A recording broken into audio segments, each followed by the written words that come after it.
There's a woman I know, let's call her Carol. She's 54, works full-time, loves her grandkids, and recently told me something that hit hard. I jog every morning, I skip breakfast, I even tried those 10-minute HIIT workouts I saw online, she said. But my belly fat isn't budging. My knees hurt, and honestly, I'm exhausted. Sound familiar? Here's the truth that almost no one tells you. The workouts we were told burn the most fat might actually be the least effective, especially after 40.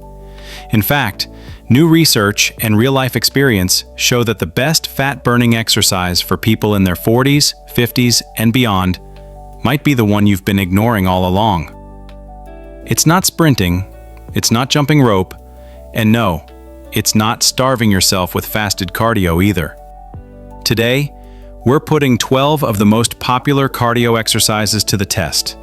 Not just looking at how many calories they burn, but how much actual fat they help you lose. And even more importantly, which ones your body can actually sustain without breaking down.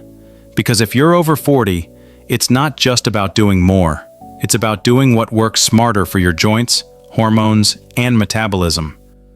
So if you've ever felt like your body is fighting against you, or that nothing seems to work the way it used to, don't go anywhere. Let's start with the one every kid knows how to do. But surprisingly, very few adults can do effectively anymore. Jump rope. Why jogging isn't the best fat-burning exercise over 40. Let's start with the exercise that almost everyone turns to when they want to lose weight: jogging. Jogging has become the poster child for fat loss.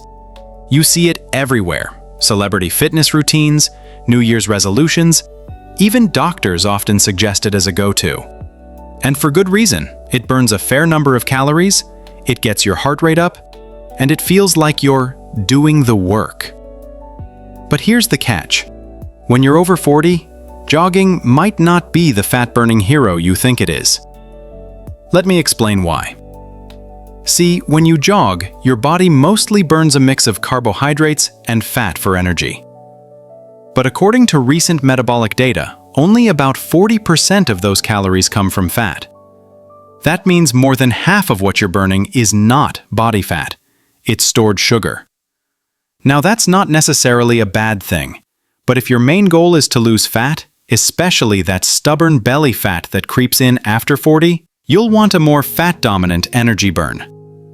Let's take a real example. I had a patient named Dave, 53 years old, retired military, still in decent shape. He started jogging every morning after breakfast for 30 minutes. 3 months in, his weight hadn't budged. But worse, his knees were starting to flare up, and he was constantly feeling drained. "Doc, I'm doing everything right," he told me, "but I feel worse, not better."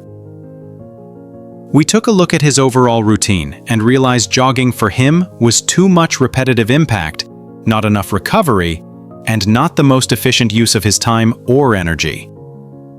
Once we shifted him to a mix of incline walking and light strength training, the results came quickly, both on the scale and in how he felt. That's the part most people miss. Jogging isn't bad, but it's not always the best choice for you. Especially if you have joint issues, low muscle mass, or hormonal shifts that make recovery harder after 40. Your body simply doesn't bounce back the way it used to. The impact on your knees, hips, and back adds up. And if you're already dealing with insulin resistance or metabolic slowdown, you need an approach that supports fat burning without draining your recovery tank. Here's the insight I want you to take away. Fat loss isn't about doing more. It's about doing what's right for your body, your age, and your metabolism. And sometimes the most common advice, like just jog more, can be the very thing holding you back. So if jogging is no longer your golden ticket, what's next? Let's take a look at one of the most hyped up fat-burning methods today: high-intensity interval training, or HIIT. But as you'll see, it's not always as intense or effective as it seems. Jump rope and HIIT. The hype, the truth, and the burnout risk. Jump rope. It seems so simple, right? Every kid does it. And now it's making a huge comeback among adults, especially in trendy high-intensity interval training, what most people know as HIIT. These workouts are everywhere, on YouTube, Instagram, fitness apps, all promising to torch fat in minutes. You jump, sweat, take a short rest, and repeat. In theory, it sounds perfect. Short, intense, and efficient.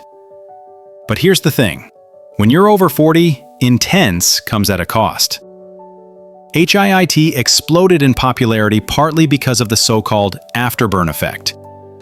The idea is that by pushing your body into high gear, getting your heart rate close to max, you continue to burn extra calories for hours after the workout ends. And while that's true to some extent, the actual numbers are underwhelming. In one real-world test, a 10-minute jump rope HIIT session burned around 146 calories. Decent, but not magical. The afterburn?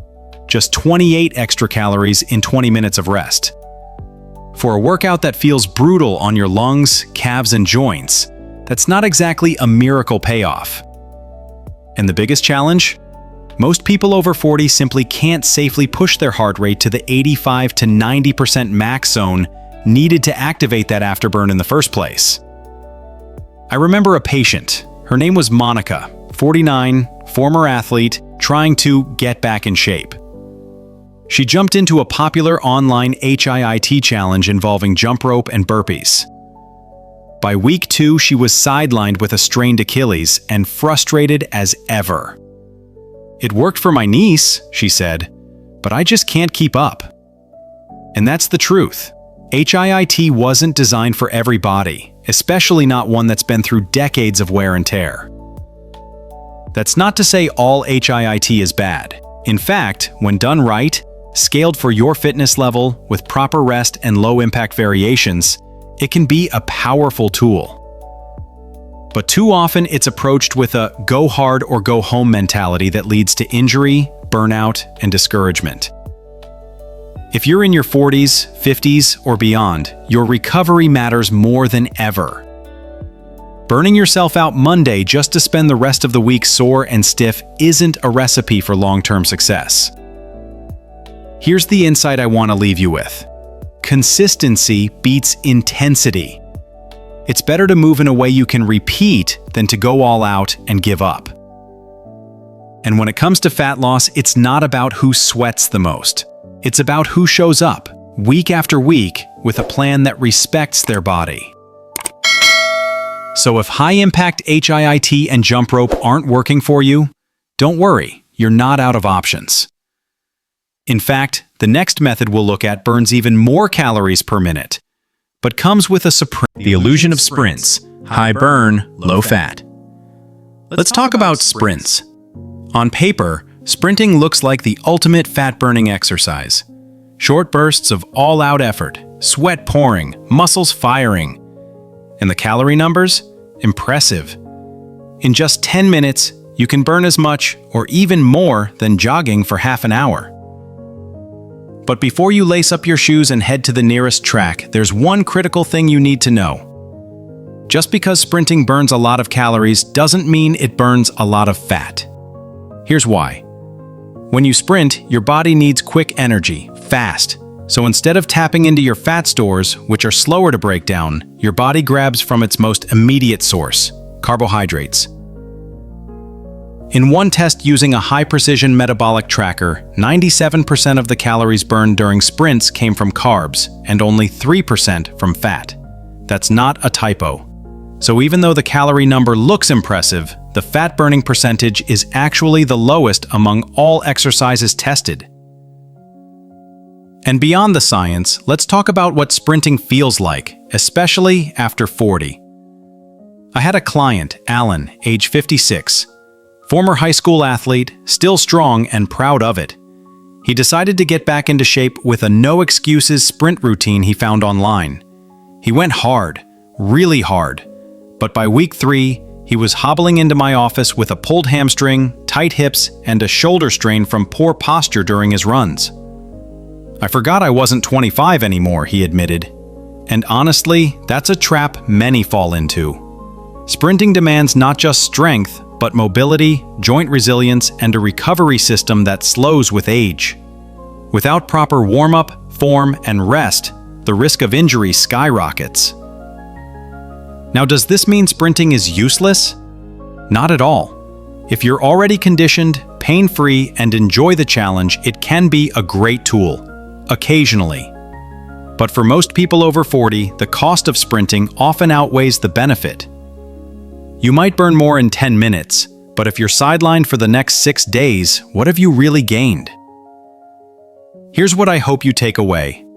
Fitness isn't about chasing the highest burn. It's about finding what you can recover from, enjoy, and repeat. Sprinting might impress on a screen, but if it breaks your body or discourages your progress, it's not worth the trade-off. Sustainable fat loss favors consistency, not punishment. So if sprinting isn't the answer, what is? What if I told you there's a form of cardio that works every major muscle in your body, burns calories efficiently, and feels almost effortless on your joints? Let's dive, literally, into the power of swimming. Swimming, the fat loss secret hidden in plain sight. When most people think of fat-burning cardio, swimming rarely makes the list. It's often seen as a skill-based activity, something for athletes or summertime fun, not a serious option for fat loss. But here's the truth.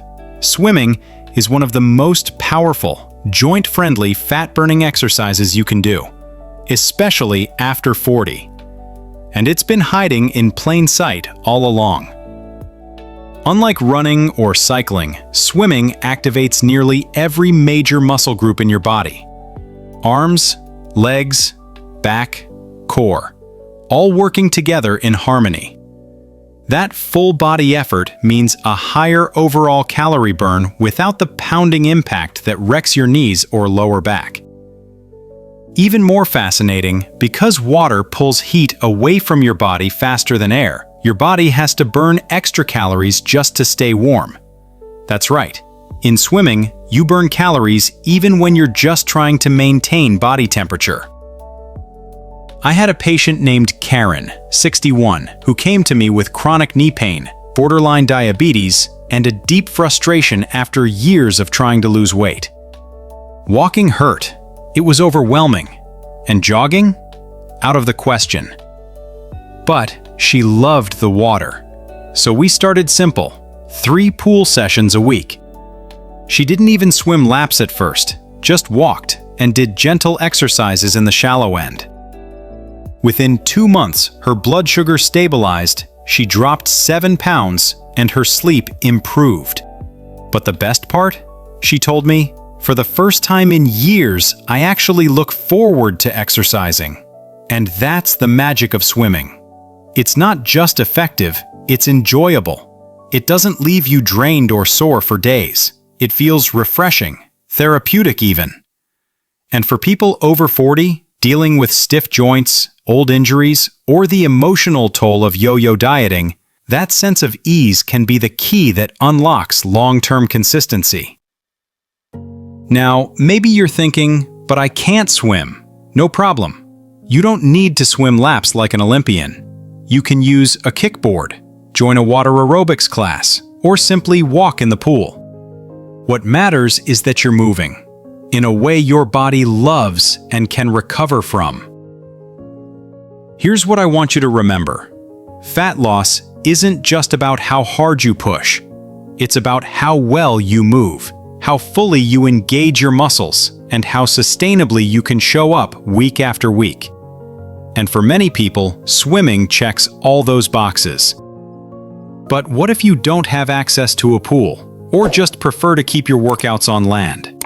Don't worry, there's another option that's even simpler, completely free, and surprisingly powerful for fat burning after 40. Let's talk about walking. Walking, the underrated champion of sustainable fat loss. Let's take a moment to talk about the most underrated form of fat-burning exercise, walking. It's quiet. It's simple.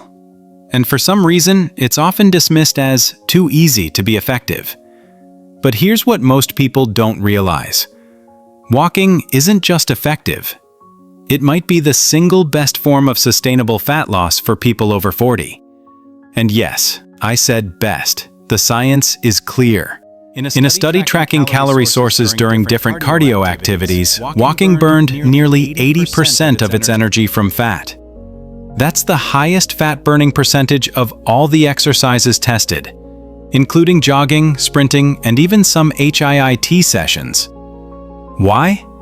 Because walking keeps your body in what's known as the fat oxidation zone, a lower intensity range where fat, not sugar, becomes the main fuel source. That's great news for anyone whose metabolism is slowing down, or who wants to reduce stubborn fat without wearing down their joints or willpower. Now let me tell you about Roger. He's 58, a grandfather of 3, and someone who once told me, "Doc, I don't have the energy for workouts anymore." His knees were bothering him, his back flared up when he tried jogging, and the last time he stepped on a scale, he felt defeated. But when I asked if he could walk 20 minutes a day, just a walk around the neighborhood, he said, "That I can do." We started there.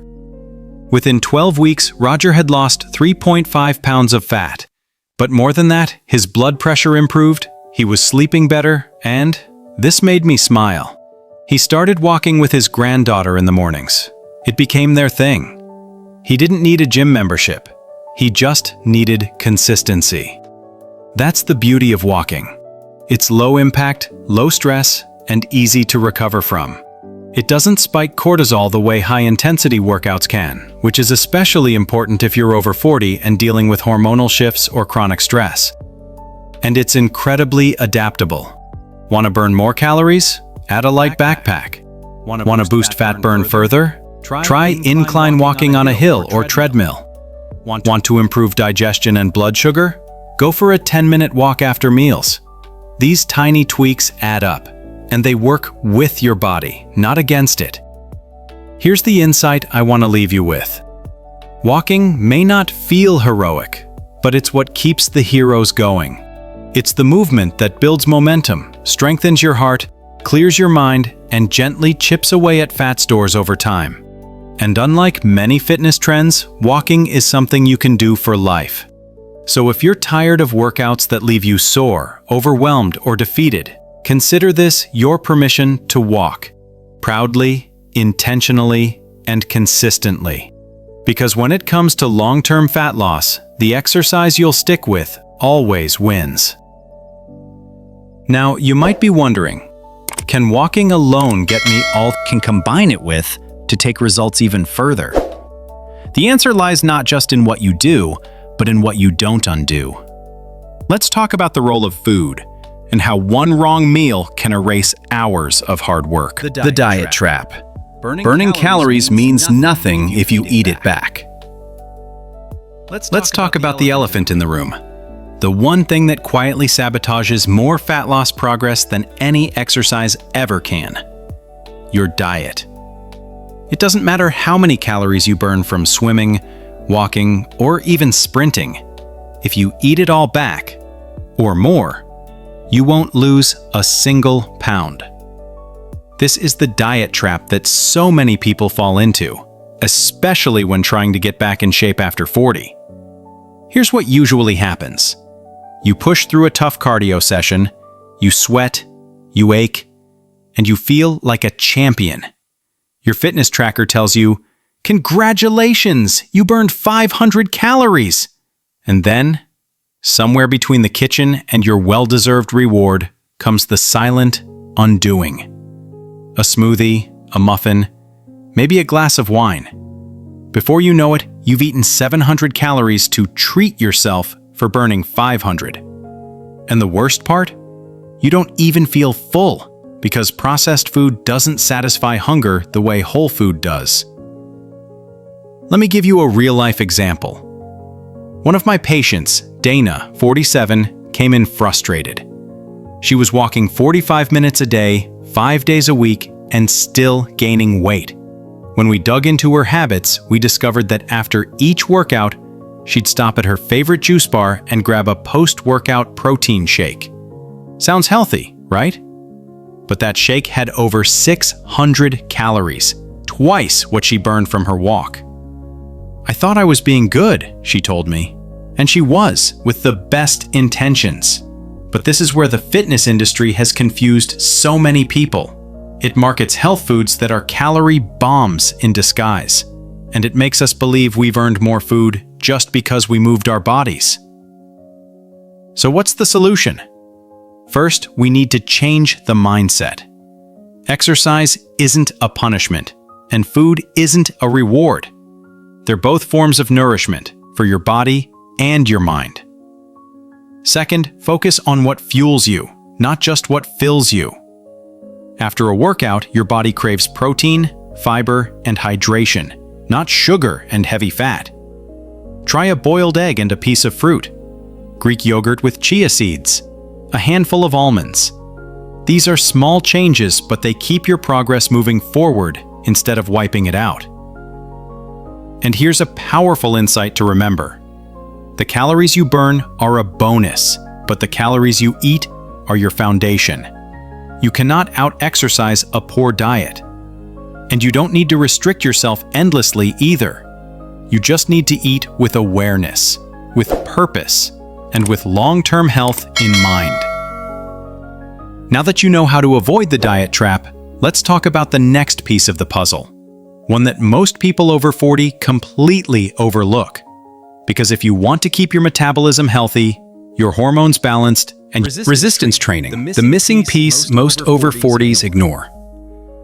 If there's one thing I wish more people over 40 understood, it's this. Resistance training isn't just for bodybuilders. It's one of the most powerful fat loss tools you have. In fact, for many people, especially those in their 40s, 50s, and beyond, it's the missing piece that explains why the weight isn't coming off, or why the shape of their body isn't changing, even with cardio and dieting. Here's why it matters so much. As we age, we naturally start to lose muscle mass, a process called sarcopenia. It begins as early as your 30s and accelerates in your 40s and 50s. And muscle isn't just for lifting heavy things or looking toned. It's your metabolic engine.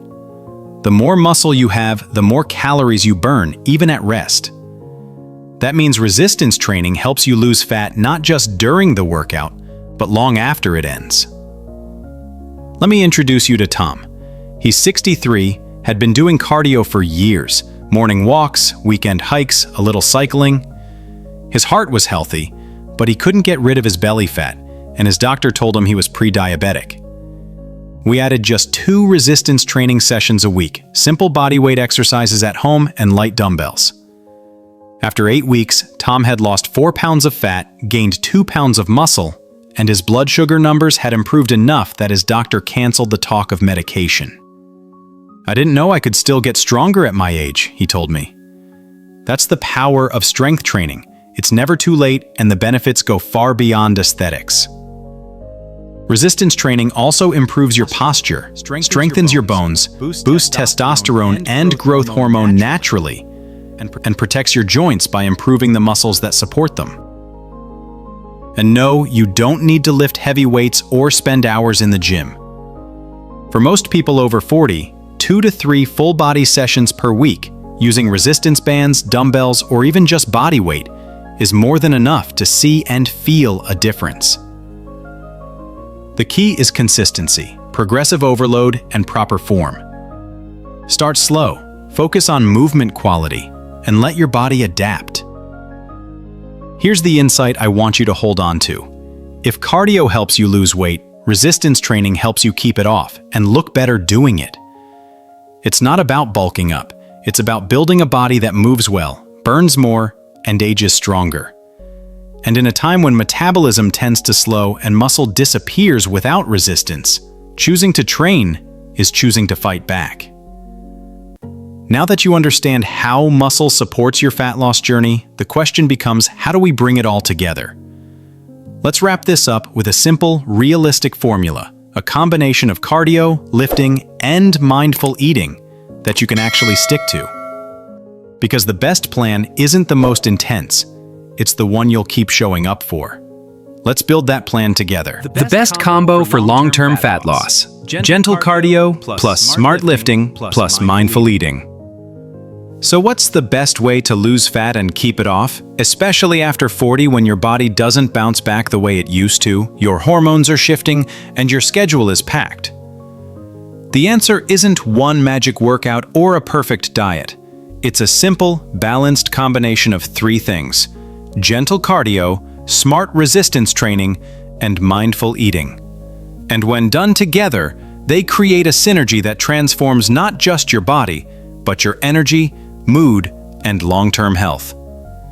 Let's break it down. First, gentle cardio, like walking, swimming, or incline treadmill, keeps your metabolism active, burns fat without stressing your joints, and improves your heart health. It's easy to recover from, so you can do it more often without feeling wiped out. Next, smart lifting, 2 to 3 sessions per week, focusing on compound movements like squats, rows, and presses, using body weight or light resistance. It protects your muscle mass, boosts your resting metabolism, and strengthens your frame so you age with confidence, not frailty.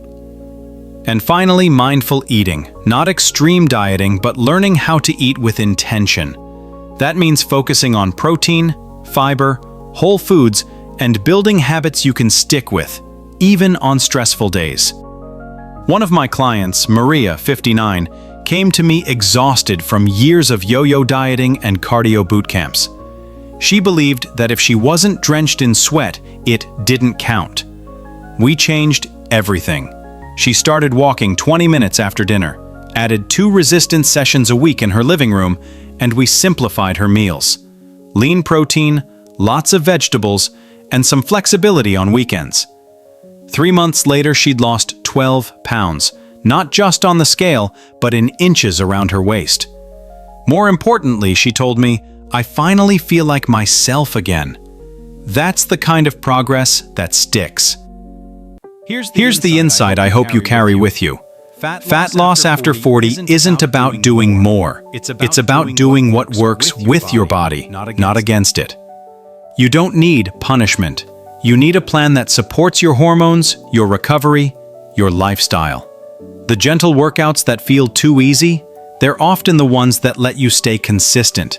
The meals that aren't flashy, they're the ones that keep you nourished and steady. And the resistance training you once feared, it's the very thing that helps you age stronger, not smaller. So if you've ever felt like your body is broken or that nothing works anymore, take a breath. You're not broken. You're just overdue for a better plan, one built on science, sustainability, and self-respect. If this video helped shift your mindset or gave you clarity on where to start, I'd love to hear from you. And if you're curious about one of the biggest hidden blocks to fat loss, something most people over 40 don't even realize, in the next video, we'll explore insulin resistance and how it quietly keeps fat stuck around your belly, no matter how well you eat or move. Thanks for being here. Your health is the foundation for everything you do. Protect it. If you found value in today's video, tap like, share it with someone who needs encouragement, and subscribe for more. We're here to guide you through the science, the facts, and the tools to win your fight against obesity.